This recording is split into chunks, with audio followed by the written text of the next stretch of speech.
الحمد لله رب العالمين والصلاة والسلام على رسول الله صلى الله عليه وسلم وسيرك وسارد قرشينتا يهرمرينتا مدحدا kala duwan ee hay'adaha UN-ta iyo kuwa internationalka mas'uuliyiinta ka socota hay'adda Narford mas'uuliyiinta kale ka socota hay'adaha dawliga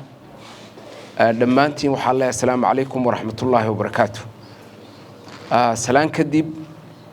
runtii ilaahay baa mahad leh maanta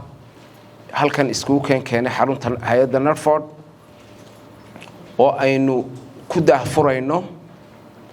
xaruntii qaranka ee digniin bixinta hay'adda Narford marka hore waxaan aad ugu mahadnaqayaa ka soo qaybgalayaasha munaasabadan qiimaha leh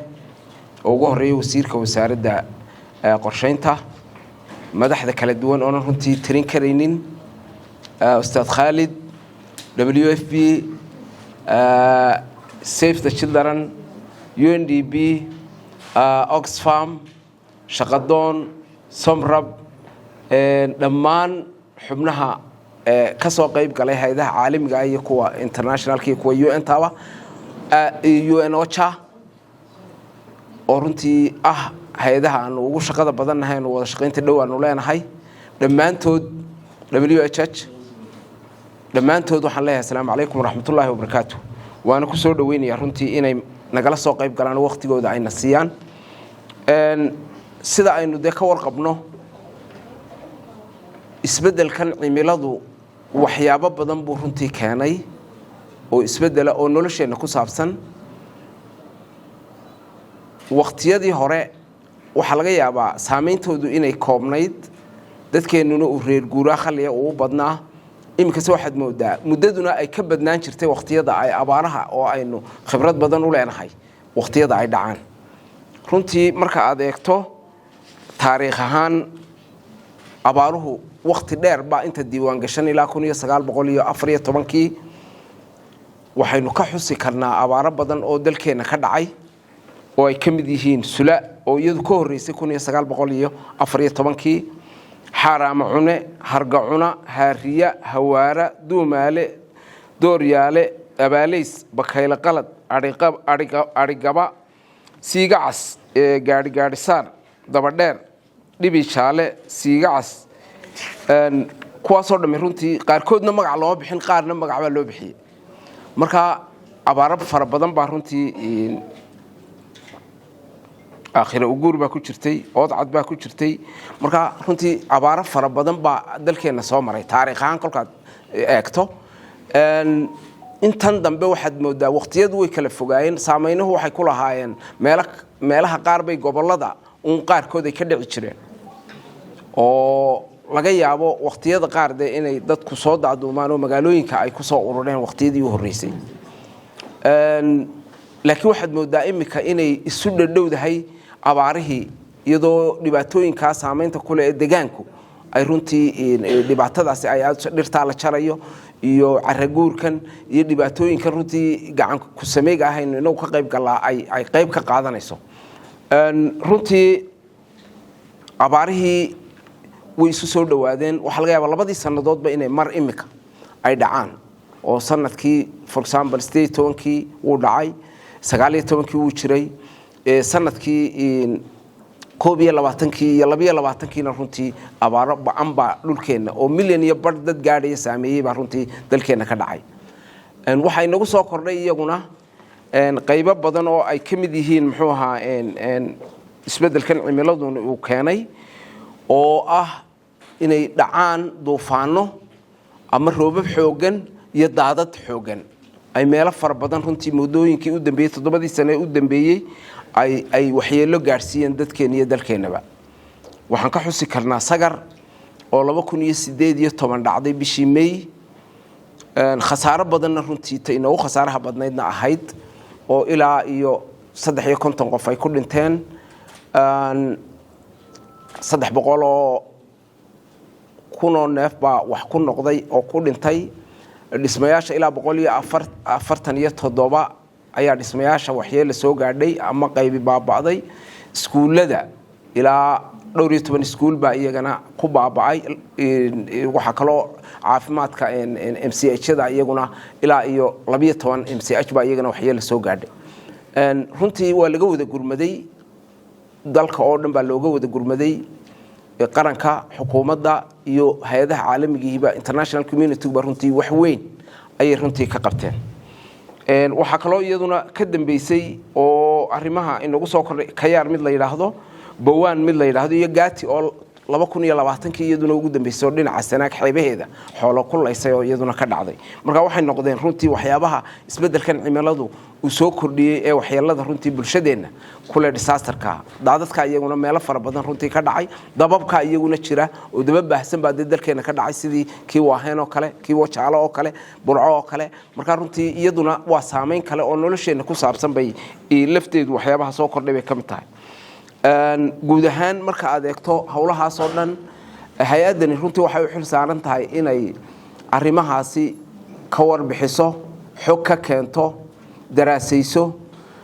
kana jawaabto wixii dhibaatooyin ah jira muddadaasi runtii marka aad eegto si aan ugu diyaar garowno ilaa 2018 hay'addu shaqadeeda iyadoo hore u jirto neerad loo oran jiray markii hore markaana la isku daray oo iyadii faako mid la yiraahdo food coordination ka hal meel la iskaga dhigay muddadaasi runtii si aan ugu diyaar garowno waxaanu abuuray in la sameeyo xarumo wax lagu kaydiyo oo haddii aad waxba hayn runtii wax laaliyo haday qaban kartaa ama gurmad aad ka jawaabi kartaa midna ma jiro marka runtii waxaanu dhisnay ilaa 7 bakhaar oo waaweyn ilaa 6 xafiis oo xarumo ah oo gobolada aanu ka dhisnay laba teendho waaweyn oo iyaguna halkan ku yaala dhammaan aanu gaarsiinay gobolada kolka laga reebo gobolka Sanaag in ka soo shaqaalihi ay joogaan ana wali xaruntii weyneed aanan ka dhisin laakiin gobolada kale intooda kale runtii aanu ka wada dhisnay xafiisadii iyo bakhaaradii badankooda waxyaabaha kale qarsoomay waxa kamid ah runtii marka inaanu bilownay inaanu gaarsiino dadka baahan ee dhibaatadu ku dhacday inay jawaab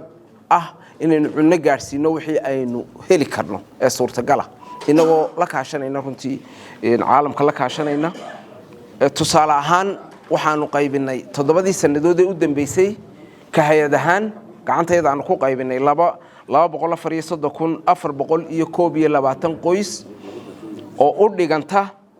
1,465,620 qof raashinkood baanu qaybinay muddadii runtii xilkaanu haynay ee aanu halkan joognay waxa dhismay xafiisyadii iyo istoodhadii gobolada oo dhan waxa kale oo iyadana runtii muhiim noqotay xoolaanu qaybinay oo dadkii dhibaatooyinku ay ku dhaceen loo qaybiyay ilaa 9,000 oo neef baa loo qaybiyay waxaan tababaray bulshada si ay ugu diyaar garowdo oo aanu siinay in ka badan ilaa 200 oo tuulo tababar aanu siinay waxaan tababaro heer sare ah siinay iyagana shaqaalaha oo kuwa gudood iyo kuwa dibadeed runtii isugu jira si ay u bartaan cilmigan iyo aqoontan ay ka shaqeynayaan disasterka runtii xaruntan maanta aynu daahfurayno muddo ay hawsheedu runtii soo socotay waa xarunta digniin bixinta oo aynu ugu talagalay inay noqoto xaruntii lagu ogaanayay waxyaabaha iman kara ilaahay baa xog laakiin inaynu ogaano wixii cilmi iyo aqoonaba aynu adeegsano sida satellite-yada aynu adeegsano ee bulshadeennana anagoo u tababaray una qaybinay qalab ay serverka ku soo diri karaan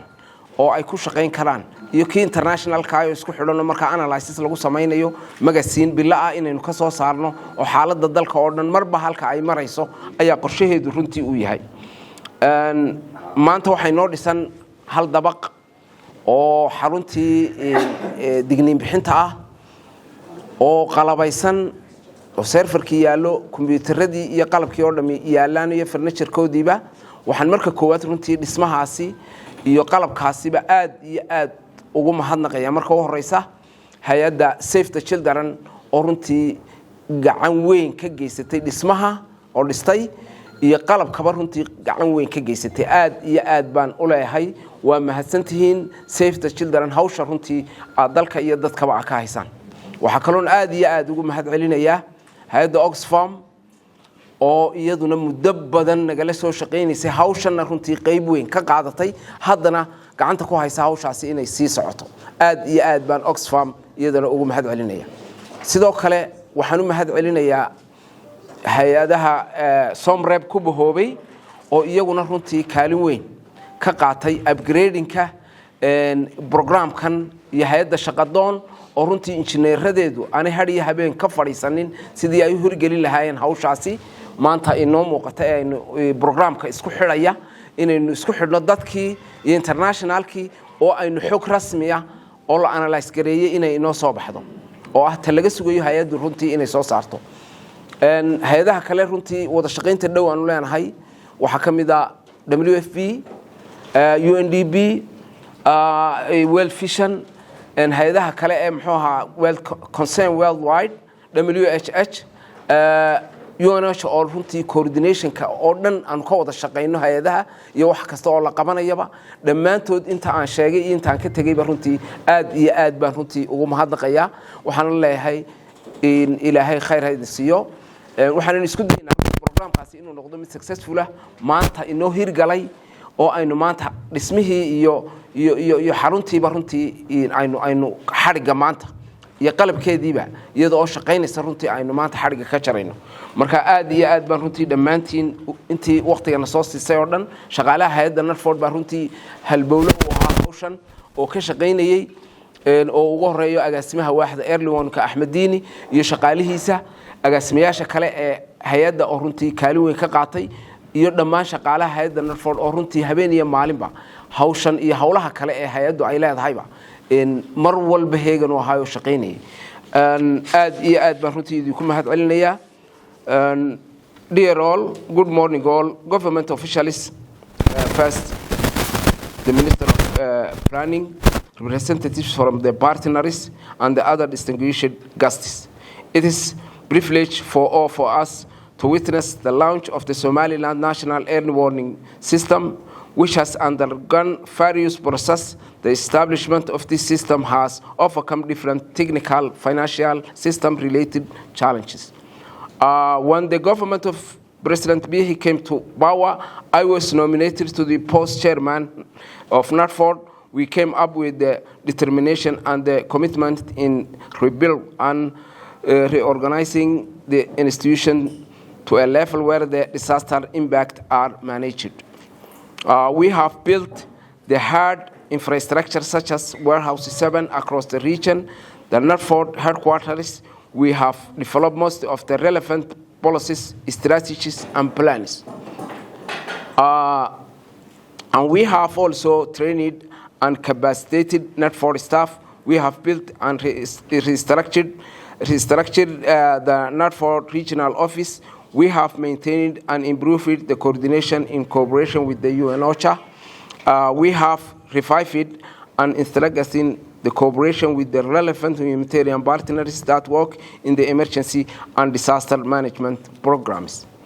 I believe that the early warning system is the fundamental and most prominent element in the disaster risk management. The core success of effective disaster management lies in the capacity of the early warning and early action system and mechanisms that are in place.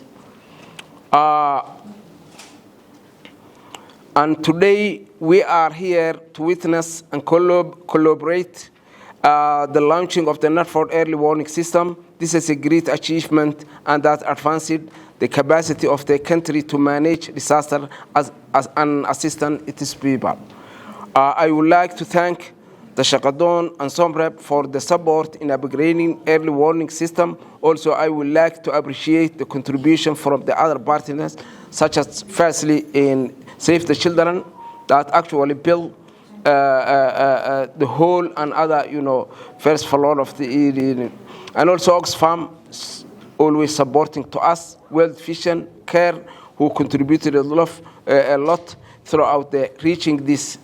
milestone. I wish more great success to come throughout the cooperation. Thank you very much.